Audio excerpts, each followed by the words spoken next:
Hi everyone! Welcome back to Coffee Break with Margaret.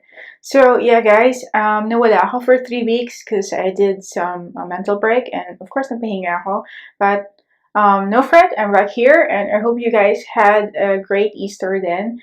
And I hope you guys did some, alam mo yun, nag-break din kayo. Before we start, if you're new here, welcome to Coffee Break with Margaret. And wherever you're watching this, welcome.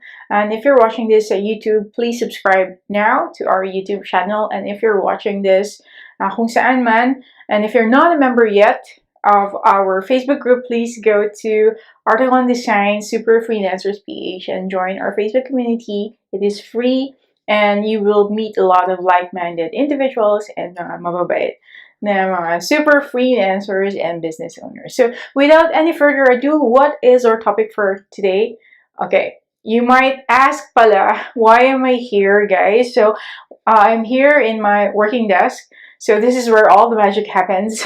Kasi I can go outside and record something kasi severe weather warning conditions. So, malakas masyado yung hangin sa labas. So, I can't go there and just record my bit there. So, I decided to record here and sa ganitong setup. Our topic is one of the common questions na laging tinatanong yung mga interesado sa freelancing is how can I transition to become a freelancer from my full-time job? Paano ba ako magiging freelancer?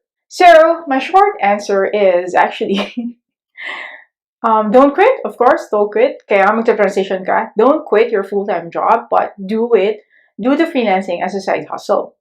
Okay? So that's my short answer. Gagawin mo siya as a side hustle.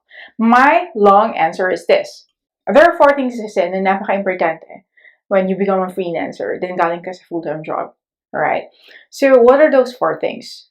First is, of course, yung time. Second is optimizing your work. Alam mo yun, yung full-time work mo, tsaka yung freelancing work mo.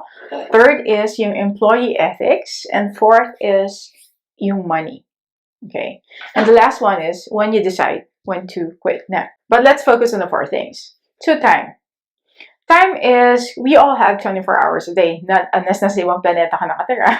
Diba? So, good on you if you have 30 hours per day. But I'm kidding. So, we all have 24 hours per day.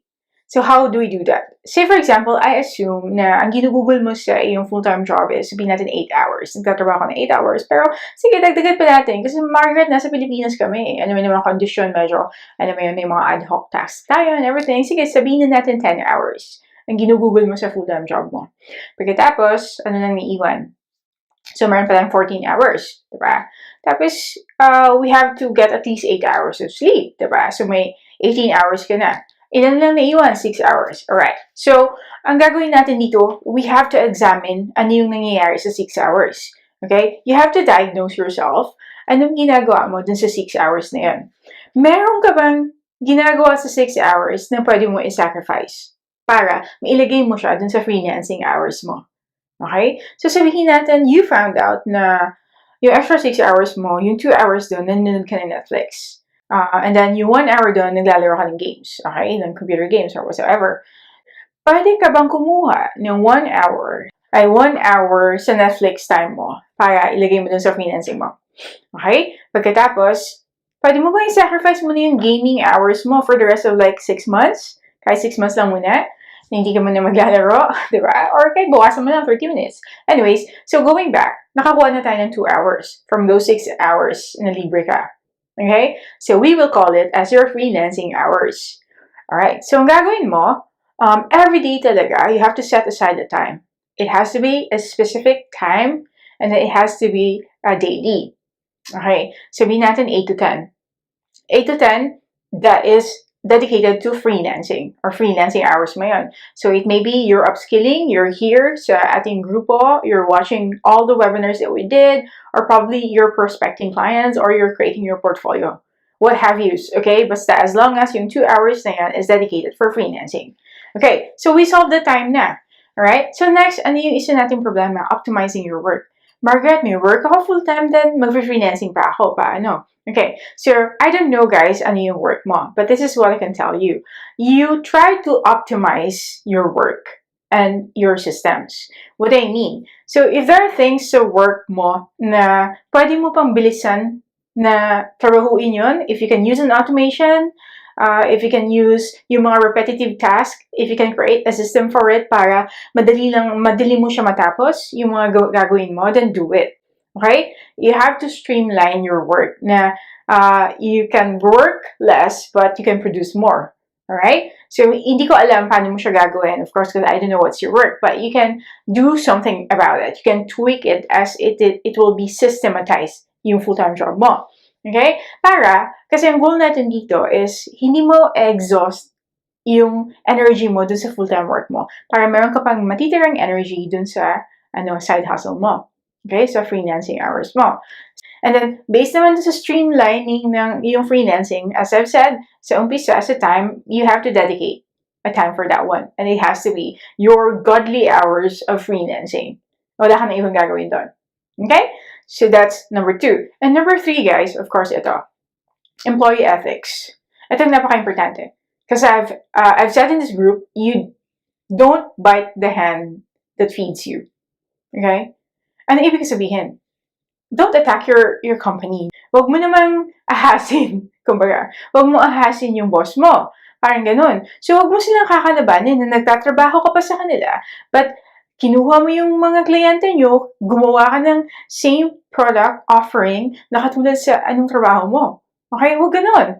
That's so unethical. So, what you can do is first, you have to see or check sa contract mo kung hindi ba nakastipulate sa contract mo na, no, you're exclusive, may NDA kayo, mga ganun. So, i-check mo kung okay lang ba na mag-freelancing ka doon sa contract nyo. And if hindi ka sigurado, you have to talk to your HR or your boss or your manager. Diba?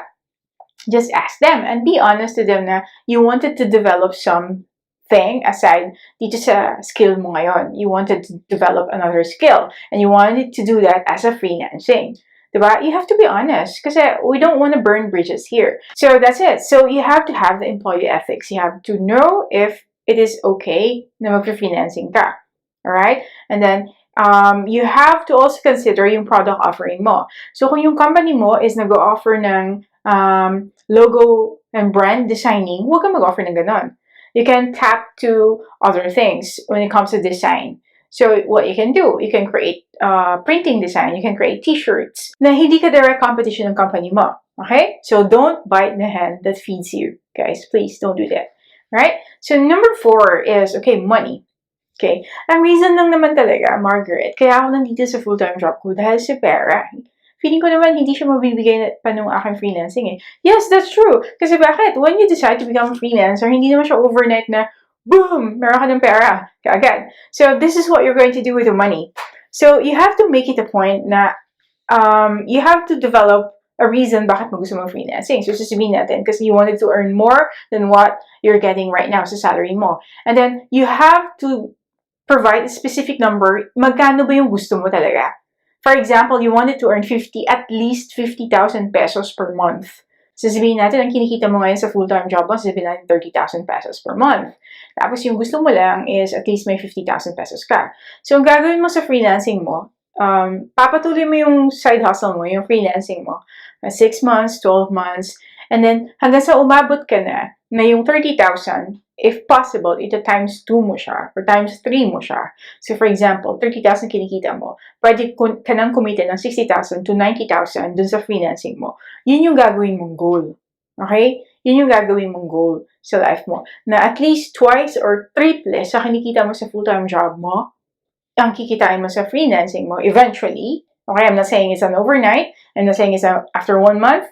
Depende. Okay? So, yung kikitain mo eventually, it has to be doubled or tripled sa kung anong kinikita mo sa full-time mo. And probably, guys, that's the time to quit. Okay? So, the best thing here is you're thinking of your freelancing actually as your exit strategy. Okay? Dun sa full-time job mo. That's your exit strategy. So, ano yung strategy mo dun sa freelancing mo? You wanted to have this X amount of money. And then, yun na yung time na magde-decide ka. It's up to you. Okay? Okay, I think I'm ready now to quit my full-time job and proceed and focus sa freelancing ko because it's already sufficient and I have created a system, I have created an automation.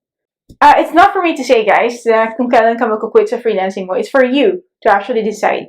Okay, kung nakikita mo na based, all things considered, you're ready na. okay, to transition.